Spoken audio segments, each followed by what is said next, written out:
अगर आप भी लेना चाहते हैं देश दुनिया की तमाम जानकारी तो आज ही सब्सक्राइब करें हमारे चैनल को। साथ ही नीचे दिए बेल आइकन को जरूर दबाएं ताकि हर अपडेट आप तक पहुंच सके। नमस्कार, साक्षी न्यूज़ नेटवर्क पर आप सभी का स्वागत है।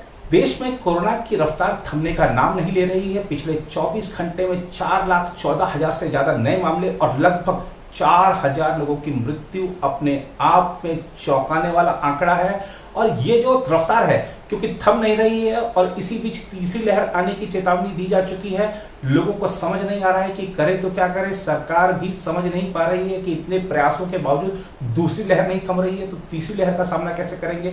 अदालत ने तो पूछ भी लिया है कि तीसरी लहर के लिए क्या तैयारी है, क्योंकि दूसरी लहर की तैयारी तो हमने आपकी देख ली। अब सरकार देखते हैं क्या जवाब देती है। बहरहाल कोरोना के ताजा आंकड़े आपको इस रिपोर्ट में हम विस्तार से बताएंगे। साथ ही बात करेंगे राज्यवार बढ़ते मृत्यु दर के आंकड़ों की। इसके अलावा उत्तर प्रदेश के नोएडा से आई एक चौंकाने वाली रिपोर्ट की भी बात करेंगे और आपको बताएंगे केरल की नर्सों का चमत्कार। जी हाँ, आप देखिए कि केरल की नर्सों का वैसे तो पूरी दुनिया में सम्मान है, लेकिन इस रिपोर्ट को देखने के बाद आपकी नजर में केरल की नर्सों का सम्मान और बढ़ जाएगा। क्या है पूरा मामला आपको विस्तार से बताएंगे रिपोर्ट पे, लेकिन एक झलकी के रूप में आपको यह बता दें कि जितनी वैक्सीन मिली थी केरल को लगाने के लिए, कोरोना टीकाकरण के लिए, उससे ज्यादा वैक्सीन केरल की नर्सों ने लगा दी। अब ये चमत्कार कैसे किया है आपको बताएंगे विस्तार से। साथ ही बात करेंगे राहुल गांधी के उस पत्र की जो उन्होंने प्रधानमंत्री नरेंद्र मोदी को लिखा है। कोरोना से निपटने के लिए कुछ सुझाव दिए हैं। क्या सुझाव है इसके बारे में बताएंगे आपको, लेकिन सबसे पहले बात करते हैं कोरोना के ताजा आंकड़ों की। देश में कोविड-19 के एक दिन में रिकॉर्ड 4,14,188 नए मामले सामने आने के बाद कोरोना वायरस संक्रमण के कुल मामले बढ़कर 2,14,91,598 हो गए, जबकि देश में 36 लाख से अधिक मरीज अब भी इस बीमारी की चपेट में हैं। केंद्रीय स्वास्थ्य मंत्रालय के शुक्रवार सुबह 8 बजे तक के आंकड़ों के मुताबिक पिछले 24 घंटे में 3,915 लोगों की मौत होने के बाद मृतक संख्या बढ़कर 2,34,083 हो गई है।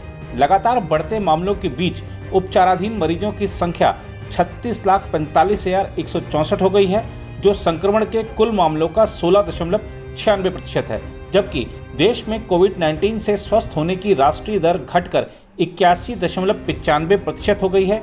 पिछले 24 घंटों में जिन लोगों की मौत हुई है उनमें सर्वाधिक 853 मौत महाराष्ट्र में, उत्तर प्रदेश में 350, दिल्ली में 335, कर्नाटक में 328, छत्तीसगढ़ में 212, तमिलनाडु में 195, हरियाणा में 177, पंजाब में 154, उत्तराखंड में 151, झारखंड में 133, गुजरात में 123, पश्चिम बंगाल में 117 लोगों की मृत्यु हो गई। अब बात करते हैं केरल में हुए चमत्कार की। आपको यह जानकर हैरानी होगी कि देश में केरल ही एकमात्र ऐसा राज्य है जहां वैक्सीनेशन का नया रिकॉर्ड बना है। यह रिकॉर्ड इसलिए बना क्योंकि केरल को जितनी कोरोना रोधी वैक्सीन मिली उससे ज़्यादा यहाँ लग गई। आप भी हैरान हो रहे होंगे कि ऐसा कैसे हो गया। तो आपको बता दें कि हर 5 ml के वायल में 10 डोज होती हैं। अमूमन माना जाता है कि एक वायल में 1.1% वैक्सीन वेस्ट हो जाती है। आसान भाषा में समझें तो एक शीशी में मौजूद 10 डोज में से एक डोज वेस्ट हो जाती है, या 10 में 8 या 9 को ही लग पाती है। लेकिन केरल की पारंगत नर्सों ने एक वायल से 10 की जगह 11 या 13 लोगों को डोज इस तरह लगा दी, क्योंकि यह हर वायल में 10 डोज के बाद बची बूंदों को इकट्ठा करके एक डोज बना देती थी। केरल की नर्सों का वैसे भी दुनिया भर में सम्मान है। अपनी क्षमता और समर्पण से उन्होंने यह जगह बनाई है।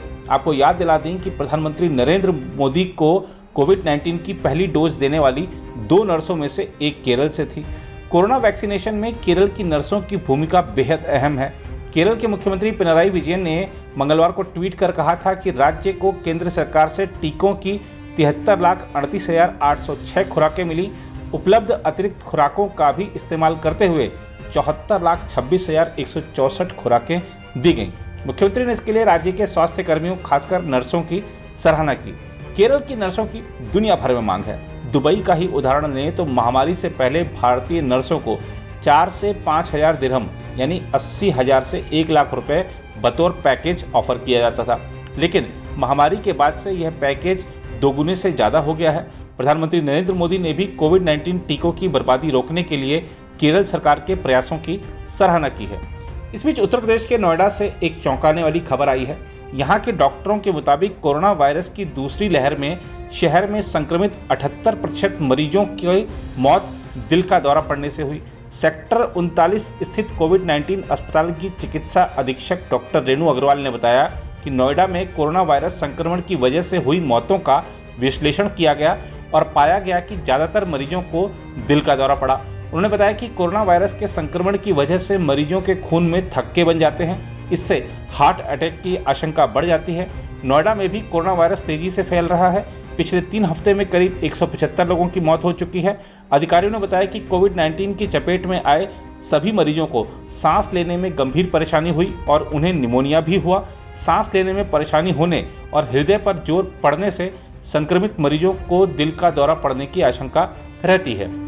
इस बीच कांग्रेस के पूर्व अध्यक्ष राहुल गांधी ने शुक्रवार को प्रधानमंत्री नरेंद्र मोदी से आग्रह किया कि कोरोना वायरस के सभी स्वरूपों का वैज्ञानिक तरीकों से पता लगाने के साथ ही पूरी दुनिया को इस बारे में अवगत कराया जाए तथा सभी भारतीय नागरिकों को जल्द टीका लगाया जाए। उन्होंने प्रधानमंत्री मोदी को पत्र लिखकर यह आरोप भी लगाया कि सरकार की विफलता के कारण देश एक बार फिर से राष्ट्रीय स्तर के लॉकडाउन के मुहाने पर खड़ा हो गया है और ऐसे में गरीबों को तत्काल आर्थिक मदद दी जाए ताकि उन्हें पिछले साल की तरह पीड़ा से नहीं गुजरना पड़े। पत्र में राहुल गांधी ने कहा, मैं आपको एक बार फिर पत्र लिखने के लिए विवश हुआ हूं क्योंकि हमारा देश कोविड सुनामी की गिरफ्त में बना हुआ है। इस तरह के अप्रत्याशित संकट में भारत के लोग आपकी सबसे बड़ी प्राथमिकता होने चाहिए। मैं आपसे आग्रह करता हूं कि आप देश के लोगों को इस पीड़ा से बचाने के लिए जो भी संभव हो वह करिए। उन्होंने कहा, दुनिया के हर 6 लोगों में से एक व्यक्ति भारतीय है।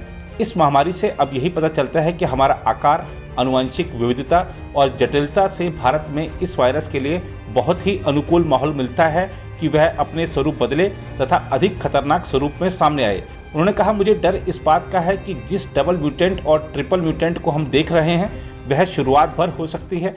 उनके मुताबिक इस वायरस का अनियंत्रित ढंग से प्रसारित होना न सिर्फ हमारे देश के लिए लोगों के लिए घातक होगा बल्कि शेष दुनिया के लिए भी होगा। उन्होंने प्रधानमंत्री को सुझाव दिया कि इस वायरस और उसके विभिन्न स्वरूपों के बारे में वैज्ञानिक तरीके से पता लगाया जाए, सभी नए म्यूटेशन के खिलाफ टीकों के असर का आकलन किया जाए, सभी लोगों को तेजी से टीका लगाया जाए, पारदर्शी रहा जाए और शेष दुनिया को हमारे निष्कर्षों के बारे में अवगत कराया जाए। राहुल गांधी ने आरोप लगाया कि केंद्र सरकार के पास कोविड के खिलाफ टीकाकरण को लेकर कोई स्पष्ट रणनीति नहीं है और सरकार ने उसी समय इस महामारी पर विजय की घोषणा कर दी जब यह वायरस फैल रहा था। उन्होंने कहा कि भारत सरकार की विफलता के कारण आज राष्ट्रीय स्तर पर लॉकडाउन जरूरी लगता है। कांग्रेस नेता ने प्रधानमंत्री से आग्रह किया कि इस स्थिति को देखते हुए कमजोर तबकों के लोगों को वित्तीय मदद और खाद्य सामग्री उपलब्ध कराई जाए ताकि लॉकडाउन के कारण गरीबों को उस पीड़ा को ना झेलना पड़े जो उन्हें पिछले साल के लॉकडाउन के समय झेलनी पड़ी थी। उन्होंने कोरोना महामारी के खिलाफ लड़ाई में पूरे सहयोग का भरोसा दिलाते हुए कहा कि इस संकट काल में विभिन्न पक्षों को विश्वास में लिया जाए ताकि सब मिलकर भारत को सुरक्षित रखने के लिए काम कर सकें।